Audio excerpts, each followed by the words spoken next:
Well, the other big story we're following, the National Weather Service says not one, but multiple tornadoes hit Maryland on Thursday, one in Howard County, the other in Frederick County. Both twisters left behind significant damage, and tonight people are cleaning up the mess left behind. WJZ has team coverage of the powerful storms and the aftermath. We begin with Max McGee live in Glen Elg. He has an update on the cleanup from the Howard County executive. Max. Yes, Rick, people across Howard County are still cleaning up and roads are still blocked off like the one behind me. We spoke to one man who says he's never seen anything like this. He still can't believe 2 tornadoes have struck in the county. That's heading right down the 100 line. Thursday's EF1 tornado was the second to hit the county in 1 week. I'm telling you, it came up fast. The National Weather Service says the twister packed an estimated 100-mile-per-hour winds during its 4.5-mile-long path. For the first time ever, we were able to confirm that this was a tornado from our latest upgrade of our Doppler radar that was able to see the debris swirling in the tornado and being carried along. Nobody was injured, but significant damage was done in Glen Elg. Now extensive cleanup is underway. Ten Oaks Road was one of several roads closed thanks to downed trees. The intense winds ripped roofs off houses.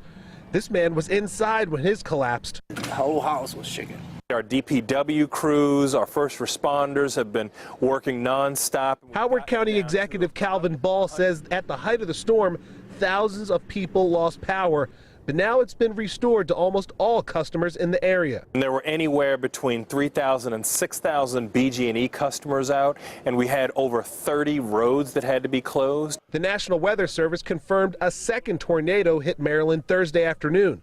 This one not quite as powerful, an EF0 near Iamesville, Frederick County, but still bringing intense 85-mile-per-hour winds. Chopper 13 over some of the damage done along the twister's 6.5-mile path. Back in Howard County, while there is still plenty of damage, Ball says they will rebuild.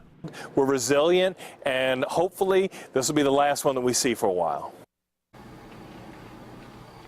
It is still too early to tell what the estimated cost of damage is here in Howard County. Live in Glen Elg, Max McGee, WJZ.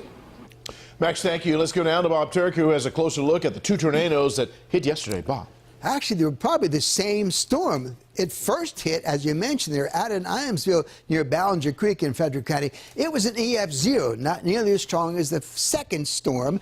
It was there between 248 and 259. Winds around 85 miles an hour. Its length was 6.5 miles. Very narrow, only 75 yards wide. Very narrow path. It picked up and then sat down again as the second tornado, the Glen Elg tornado, EF1. They had winds of 100 miles an hour estimated. That's why they had a lot more damage there. The maximum width, 100 yards, a little bit wider, and the path 4.5 miles. So we had one tornado, Frederick County, picked up, came back down again in Howard County, and then it dissipated as it moved towards southern portions of Baltimore and Anne Arundel County. Still had damage in the area, but not nearly as much as we saw from those 2 storms. Meanwhile, it's quiet tonight, cool conditions. We'll talk about the weekend and what's ahead for next week in just a few minutes. Vic?